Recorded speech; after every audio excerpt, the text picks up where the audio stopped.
Our next step is to take each of these objects and place them in a way they blend with the surrounding. Let's name the layers: ball, cube,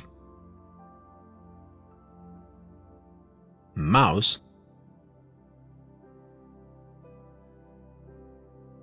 word is already named. Let's use a technique to work with each object. Notice that I want to move the word, but the mouse is moving because the mouse layer is selected.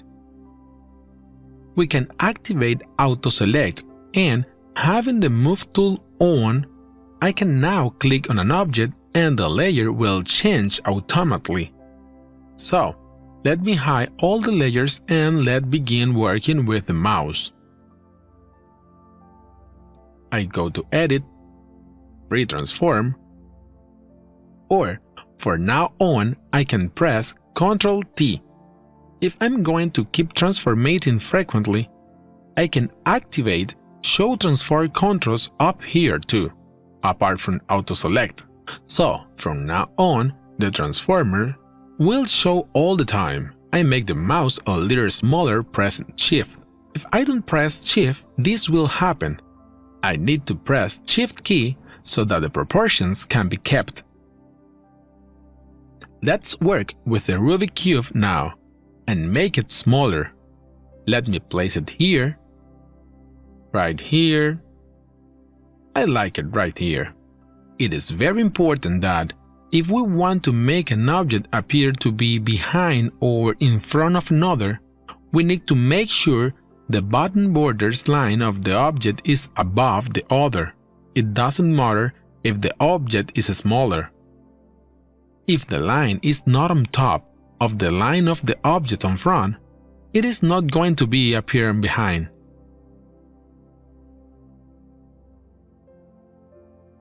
Let's work with the word now. I place it next to the Rubik Cube. I make it smaller. Okay, the same size. Okay, I place a little behind the cube. This is how I know it is behind. Placing it in a way its line is above the Rubik's Cube line. Let's place an object behind the mouse, the pool bar, the pool ball. If the pool ball will be real, it will be more or less the mouse size. It will be more or less like this compared to the mouse.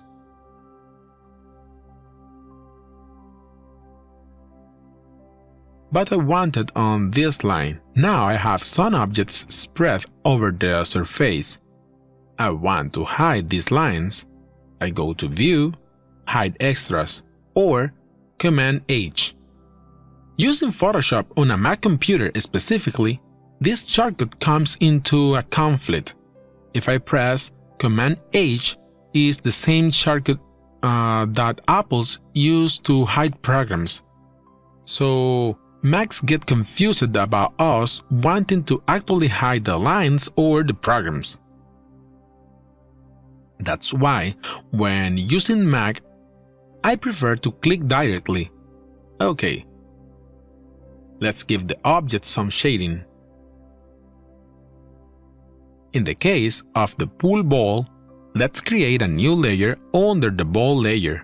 To create a new layer under the ball's layer, I have to place the mouse under the ball's layers and the new layer will appear under the ball's layers and on top of the layer I was standing on. Let's name it Bola. Make a circle selection and I given it a trending to the right cause I see lights on top left. Let's paint in great color. OK, and take off selection. Deselect. OK. Using filters, we need to blur a little bit.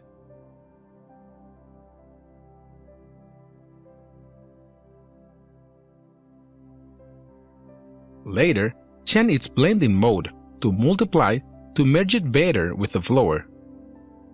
Down opacity to turn more transparent.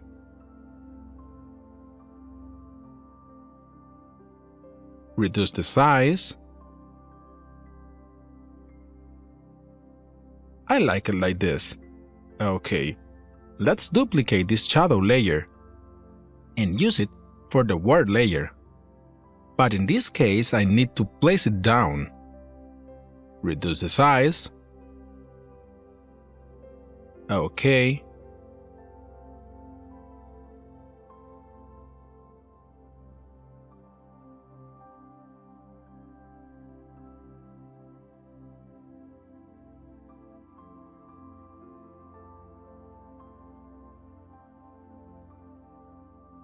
On mouse case, we'll need a more advanced procedure. Create a new layer. And using lasso tool, let's improvise a shape like this selection.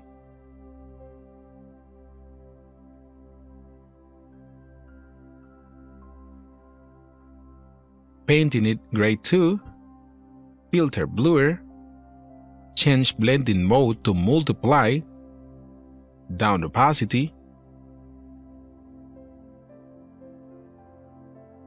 For the cube, the shadows will go back and mouse hide it. For that reason, we won't make it. On next video, we'll show you how to create reflections on the floor to all these objects.